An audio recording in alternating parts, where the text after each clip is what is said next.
Hello friend, ये मेरा विरेचन चल रहा था और मेरी अग्नि काफ़ी मंद थी, तो मेरा 7 दिन से ज़्यादा इसमें दीपन पाचन चला था। फिर ये मेरा स्नेहन का पहला दिन था जिसमें मैंने 20 ml घी पिया था। और पहले दिन घी मुझसे बिल्कुल भी नहीं पिया जा रहा था क्योंकि आदत नहीं थी। और मैंने पहले भी विरेचन कराया हुआ है 2 बार, तो मुझे वो याद आ गया था, तो मुझे सोच के भी उल्टी आ रही थी। फिर मैंने जैसे कैसे करके पी लिया और उस दिन मेरा एग्ज़ाम भी था।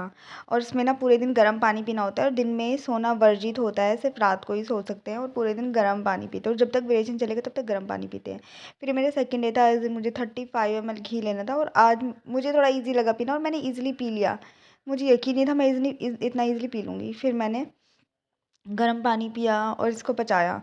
और पहले दिन मुझे भूख लग गई थी 2 घंटे बाद, और दूसरे दिन फिर मेरा कितने 3 साढ़े 3 घंटे बाद पिया, और तीसरे दिन मुझे 60 ml घी लेना था क्योंकि मेरी अग्नि अच्छी हो रखी थी। और अब मुझे घी पीने में ना थोड़ा कम डर लगने लग गया था क्योंकि दूसरा दिन काफ़ी ईज़िली निकल गया था और ये मैंने जैसे-जैसे मुँह बना के पी लिया, लेकिन इसकी स्मेल ना बहुत चढ़ती है और बहुत मुश्किल हो जाता है पीना। लेकिन मुझे अपना थायराइड भी ठीक करना है, तो मुझे ये पीना पड़ रहा था। और फिर 4th डे मेरा चैलेंज था 90 ml घी पीने का। और अब मुझे घी पीने में धीरे-धीरे ना आदत होती जा रही थी और मुझे कम डर लगने लग गया था।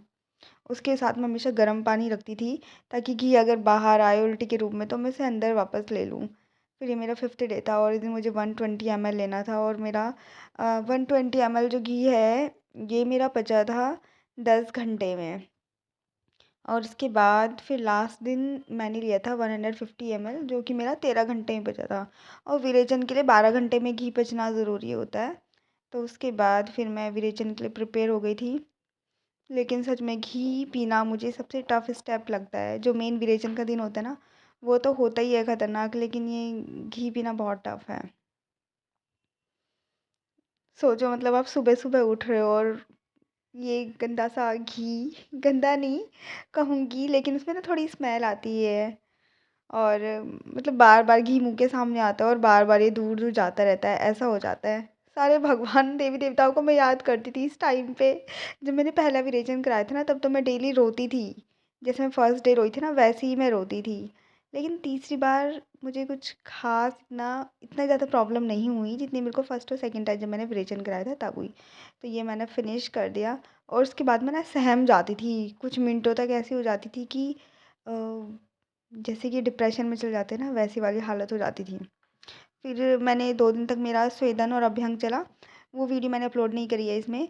फिर ये मेरा विरेचन का दिन है। इस दिन मैंने मुनक्के का पहले से ही काढ़ा बना के रख लिया था ताकि इससे विरेचन अच्छे से हो जाए और पूरे दिन इससे एनर्जी बनी रहे। और ये है स्वेदन का रूम और ये है बॉक्स जिसमें कि स्वेदन कराते हैं, सर्वांग स्वेदन।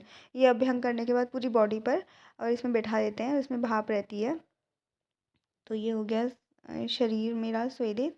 और इसके बाद मैं प्रिपेयर हो जाऊँगी औषध लेने के लिए। और ये जो मैं औषध लूँगी ना त्रिवृत अवले, इससे मुझे ना दृष्ट संयोग छर्दी है, मतलब मैंने इसको पहले लिया हुआ है, तो मुझे तब से ना इससे ना बहुत अजीब-सा मन हो गया। मैं च्यवनप्राश भी नहीं खा पाती हूँ क्योंकि च्यवनप्राश भी उसी के जैसे दिखता है, हालाँकि वो टेस्ट में बुरा नहीं होता।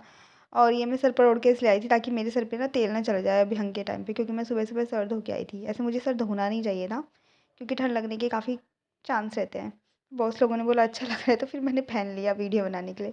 फिर बॉस ने ये औषधि घोली और फिर बॉस लोगों ने मेरे पास ना आकर के मंत्रोच्चारण किया और मैं उसमें बहुत हँस रही थी। मुझे ना एक वीआईपी वाली फीलिंग आ रही थी, लेकिन जब मैं औषधि पीने लग गई तो मेरी सारी हेकड़ी निकल गई और